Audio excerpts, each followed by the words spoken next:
Once upon a time, and back in the day, but not that long ago, people used to party and swim in the river that ran through town.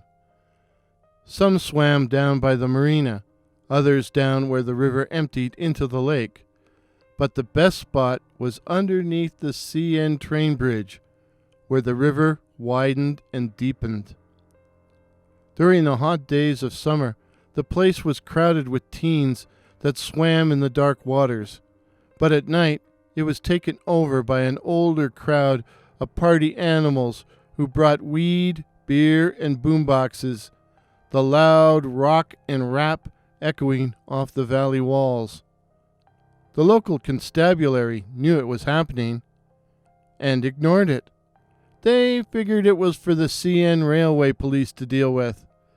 So the spot became party central, rivaled only by the silo. Simon went there from time to time, but always felt he had to watch his step. There were some tough guys there, aggressive guys, and he was short, slight, and did extremely well in school, in such things as physics and trigonometry. Simon had only come down to the river because he was hoping to meet someone to spend the last weeks of summer with, before he headed off to university in September, in a little more than 6 weeks. And especially because he thought Ava would be there. Simon had first got to talk to her, got to know her, in grade 11 biology, where she had been his lab partner, and he had taken charge of the more icky assignments, such as frog dissection. He knew she liked him. Afterwards, they had talked frequently, eaten lunch at the same table. He'd even danced with her a few times. But Ava was hot and had no shortage of boyfriends, jock types with their Mustangs and Camaros. Not much room in that busy social life for a nerd who walked to school and who was into differential calculus. Even his name, Simon, while a fine old name, couldn't compete with Derek and Rocky. Nope. Simon was firmly stuck in the friend zone, the twilight zone. Da-da-da-da-da-da-da-da. Tonight really felt like a scene from that old black and white TV show. That or something out of a painting by Hieronymus Bosch. They had built a fire which cast a lurid glow over the cavorting bodies, some dancing to hip-hop, others diving and swimming in the nearby dark waters. A clump of partiers stood around a group of bikers who had ridden their motorcycles and dirt bikes down into the valley. Simon didn't much like the vibe. The crowd tonight seemed older, meaner, and vaguely threatening. Simon had been bullied enough to learn to avoid problematic situations like this one. Ava was flitting around from group to group, but he found it hard to see her in the shadows cast by the flickering flames. In any event, there would be no opportunity to talk to her alone, which is what he really wanted to do. Simon had come on his own, and so he decided to just leave, walking away from the fire and into the shadows. But he knew the terrain like the back of his hand. The moon would be coming up just after 9, so he had time to climb the bluff where he would have a good look at it before going home alone. Simon couldn't remember what this month's full moon was called, but he hoped it wasn't the honeymoon. That would kind of hurt. But Simon hadn't gone very far when he heard someone call his name, someone running up to him in the dark. It was Ava. "How can you see in the dark?" she said, laughing. And then she stumbled, whether accidentally or on purpose, Simon didn't know. he automatically stepped forward and put his arms on her, before letting go, afraid of offending her. Before he could answer, she repeated her question. "How can you see in the dark?" "I know the terrain pretty well." "Where are you going?" To watch the moon rise." "How romantic." Simon wasn't sure if Ava was making fun of him or not, so he simply said, "You can see it better atop the ridge." Ava reached out and took Simon's hand, and he led her through the darkness to the top of the ridge. As they topped the bluff, the moon, the full Sturgeon's moon, appeared right on cue, bathing the woods in the valley below in an intense and silvery light. The scene was so breathtaking, so lovely, that neither of them spoke or felt the need to speak, which suited Simon, who was intensely afraid of saying something stupid. But no spell lasts forever.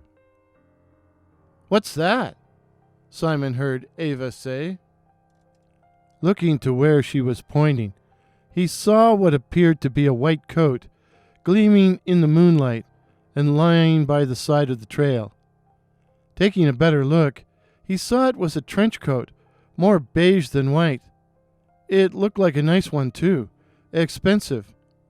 "Oh, I like that," Ava said, and she was just reaching for it when Simon grabbed her arm, more roughly than he had intended, raising his voice to say, "Wait."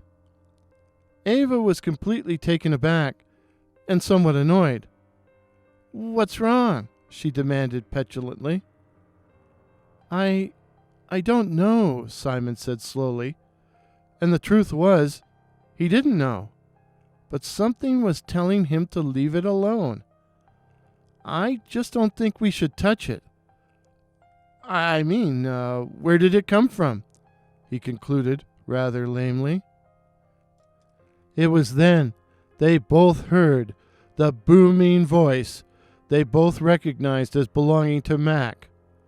Mac was a big red-headed guy with a booming voice who played center on the high school football team, and Simon hated him, as Mac used to push him around when they were younger, and he still treated Simon like crap. "What's the matter, Sime?" Mac said in his usual loud, belligerent manner. "Afraid of an old coat?" I just think we should be careful touching it," Simon answered, wishing he could tell Mac to piss off. But Mac was already reaching for the coat. "It looks like a pretty nice coat. Hey, it's a spy coat, too." "I was going to take it," Ava said. Apparently, she had already forgotten about Simon. Mac brayed his loud laugh and said, "Sorry, babe, this is way too big for you, but it fits me perfectly." Mac had already wrapped the off-white trench coat around his big frame, and in truth, it was a good fit. He modeled it for them, strutting around in the moonlight, before grabbing Ava's hand. "Come on, babe, back to the party. Let's show 'em all my new coat." But as they headed off into the darkness, the big lummox called over his shoulder, "Catch you later, Simey."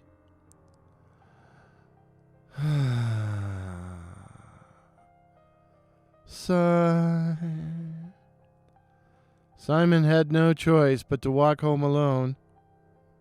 But he hadn't gone very far before the screaming started. He stopped and listened. It seemed to be Mac who was screaming in agony.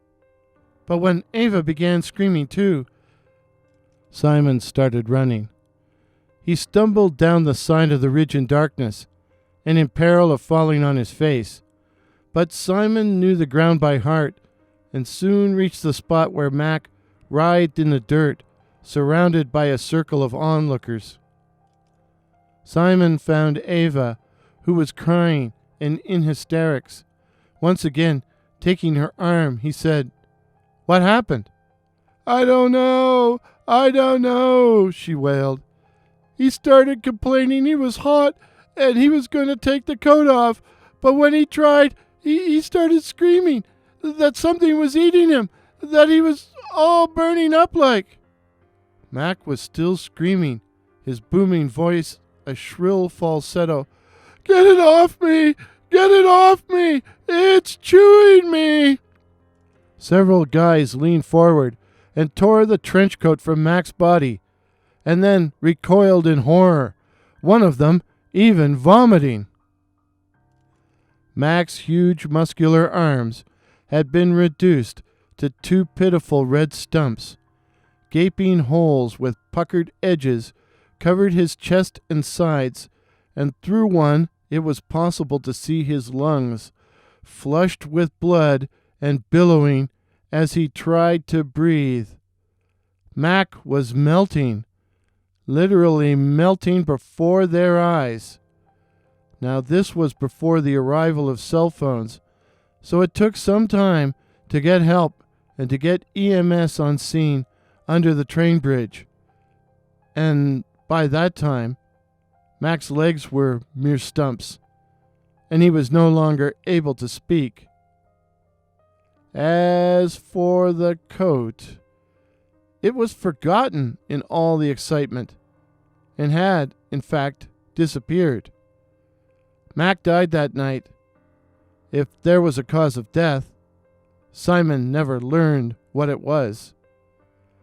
Ava ended up in the psych ward.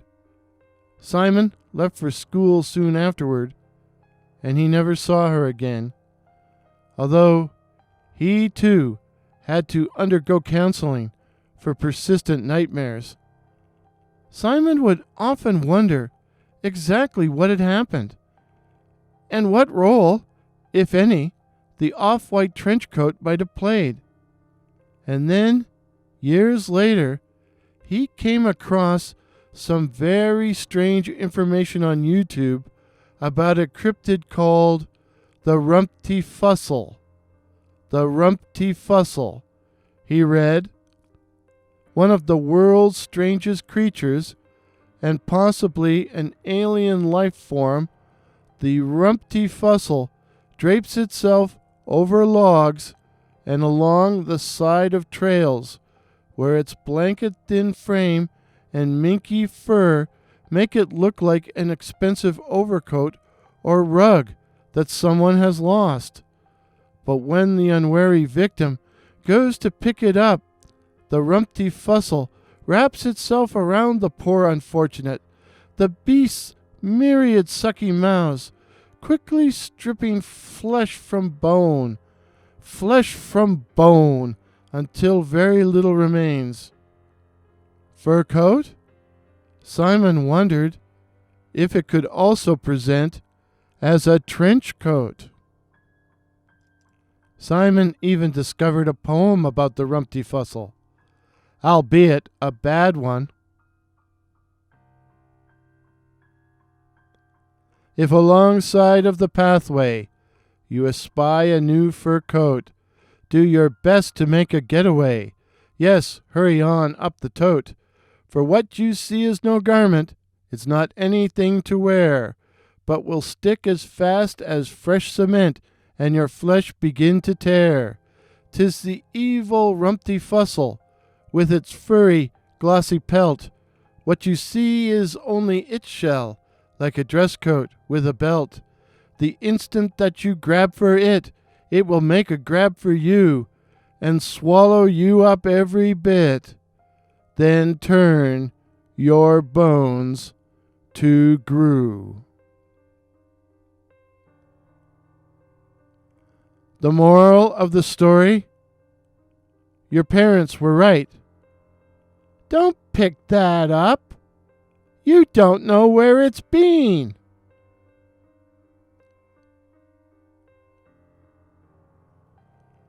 If this is your first visit to my channel, please consider subscribing.